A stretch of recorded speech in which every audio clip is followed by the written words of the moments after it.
ऋषियो गुरबाणी सहित अति प्रेम प्यार करने वाले नाम दे ऋषियो गुरबाणी नाल अति प्रेम करने वाले गुरबाणी के बहुत नाम के प्याले पीण वाले एकत्र होए हो जिहड़ियां रूहां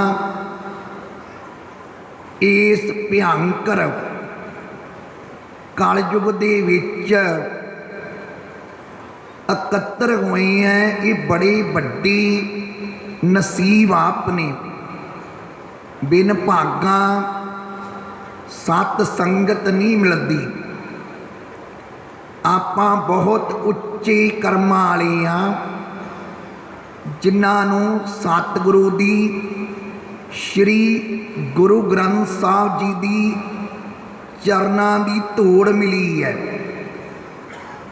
श्री गुरु ग्रंथ साहब जी दे जिहड़े दीदार ने ये जीव नूं मुक्ति करते ने। जे हिरदे चों प्रेरणा दी के दीदार करे। इत्थे स्वामी जी ने अज दसना है गुरु ग्रंथ साहब विच वर्णन है भी गुरु दे दो स्वरूप है,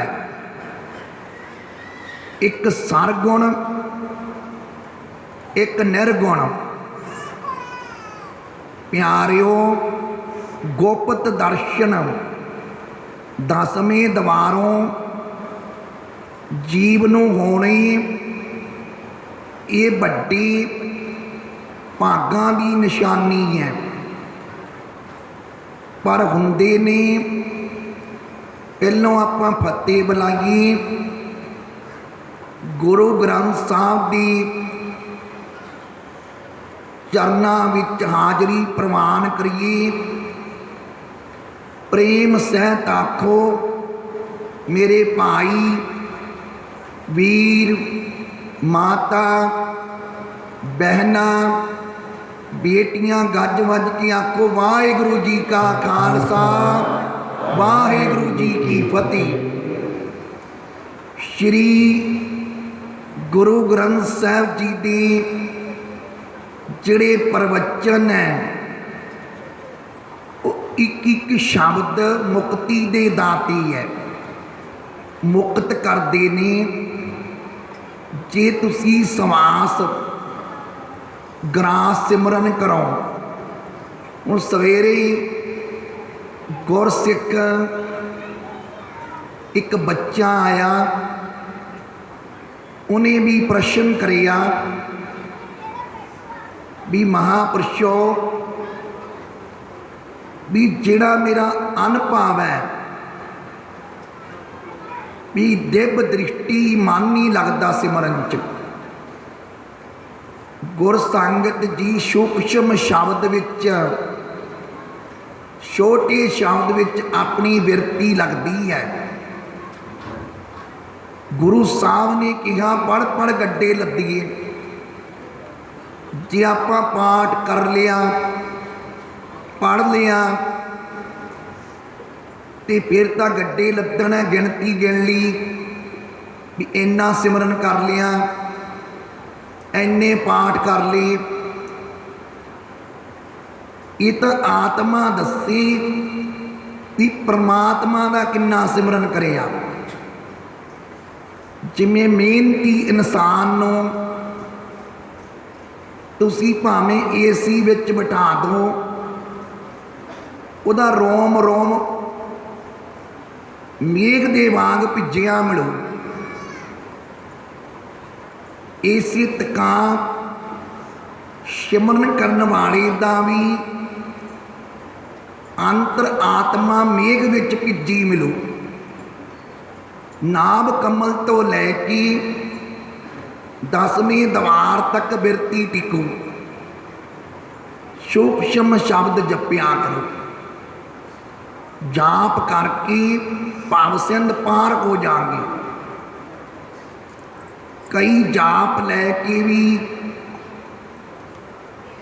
नहीं नशा ਜਾਂ ਆਪਣੇ ਗੁਰੂ ਦਾ ਭੈ ਨਹੀਂ ਵਿਆਪਦੇ। ਪਿਆਰਿਓ, ਜੇ ਆਪਾਂ ਸਤਿਗੁਰੂ ਦਾ ਦਰਗਾਹੀ ਰਸਤਾ ਅਪਣਾਉਣਾ है, गुर गोविंद दोनों खड़े किसके लागू पाए, पाए तो लागू गुरु के जिन गोविंद दियो मिलाए। ये वाहिगुरु जिहड़े मेरे दुनियावी सतगुरु है, ये मेरे मलाह ने, ये मैनू भाव सिंध पार करन दी मंजिल रस्ता दर्शाउंदे ने। गुरु ग्रंथ साहब विच भी अज यही फरमान है भी हे प्यारे, तू आत्मा चों परमात्मा नूं लभ, बाहर किते कोई ईश्वर नहीं। लेकिन यतन करिया, जिमें तुसी जुगती कीती, तुसी झांडे दरबार पहुँचण लई आपो अपने घरां चों रस्ता सही अपनाया। जिस भी ड्राइवर ने लियांदा सही पैंटा सही राह पा के तुहानूं लियांदा। जे रस्ता ही ना सही हुंदा, आपां गुरु नानक दरबार गुरुद्वारे नहीं सी पहुँच पाना। गुरु नानक दे दर दे राही बनो।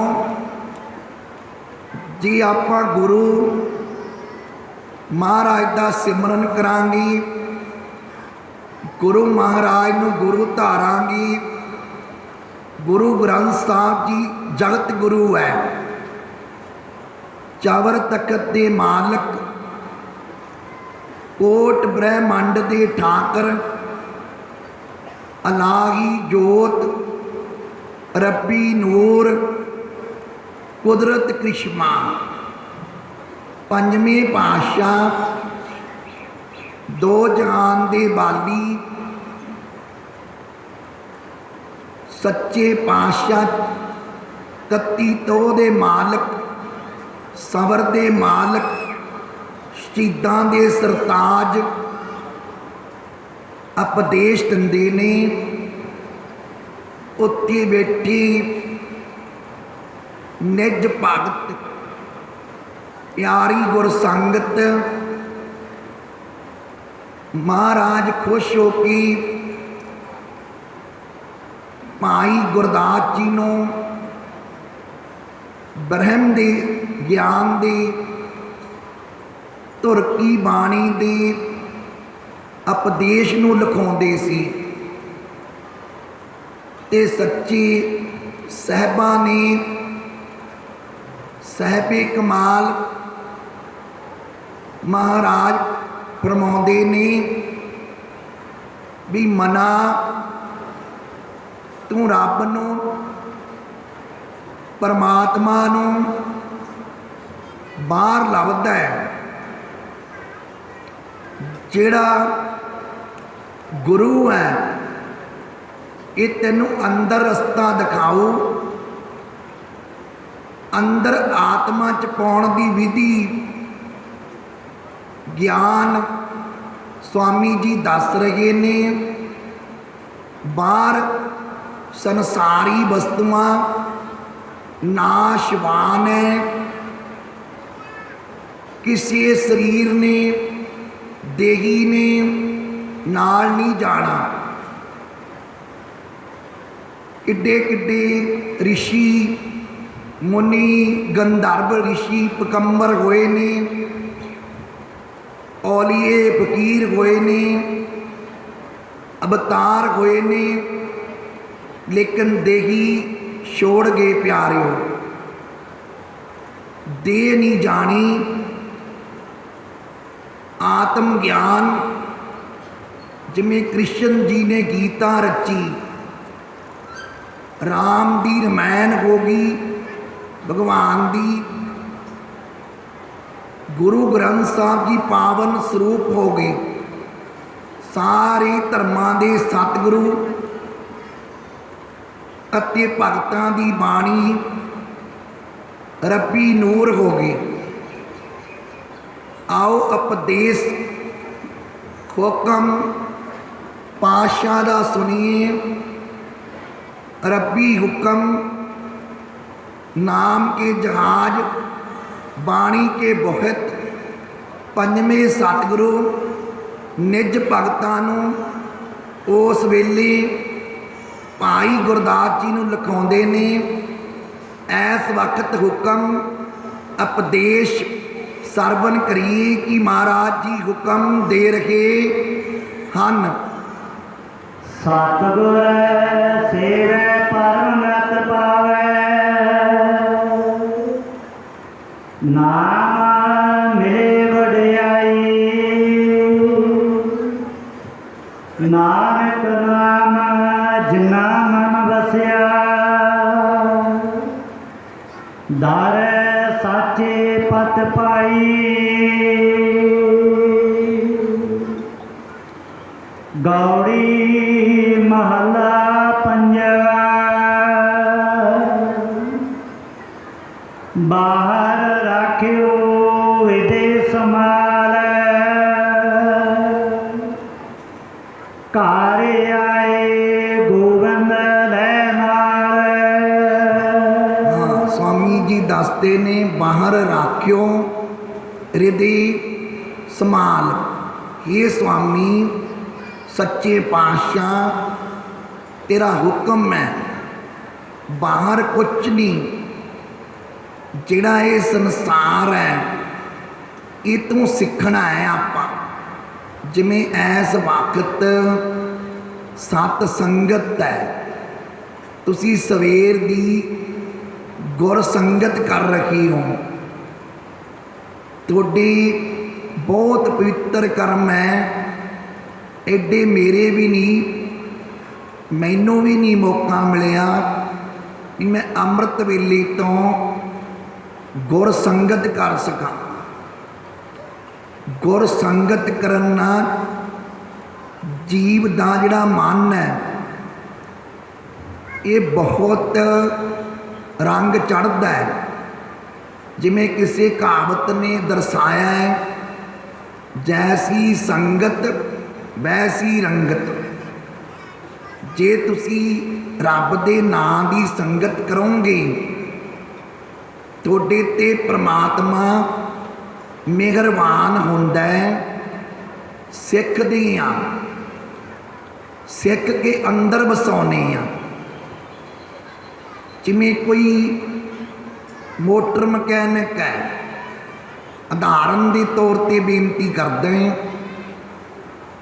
वो मोटर मकैनिक सीख के नुकता लैके अपने अंदर दर्शाता है। पहलों वो मिस्त्री दे नाल सीखदा है, फिर वो आप ठीक करन लग जाता है, उन्होंने वल जांच आ जाती है। ऐं रब दे महापुरख है। जिमें स्वामी जी ने दसिया है कि संत का मार्ग धर्म की पौड़ी कोवड़ भागी पाए। जिहड़ा महापुरखों का मार्ग है वो है नाम जपना ते जपाउणा, सेवा करनी ते कराउणी, दान करना ते कराउणा, नेचा ना रब दे वल जोड़ना। क्योंकि आप रब नहीं हो। कोई भी महात्मा है, कोई भी फकीर है, वो कभी नहीं कहणगे मैं परमात्मा, क्योंकि वो परमात्मा ना जोड़न आए ने, वो तुहानू सिखाउण आए ने, रब नहीं। वो तुहानू रस्ता दिखाउण आए ने भी भाई मैनू परमात्मा इस रस्ते तो मिलिया सी। हे मनुख, हे वाहिगुरु दे प्यारी, तू इस रस्ते ते चल।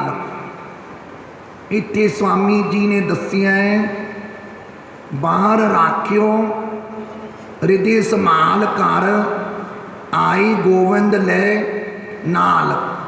हे स्वामी मेरे निज घर आ। निज घर किहड़ा है? आत्मक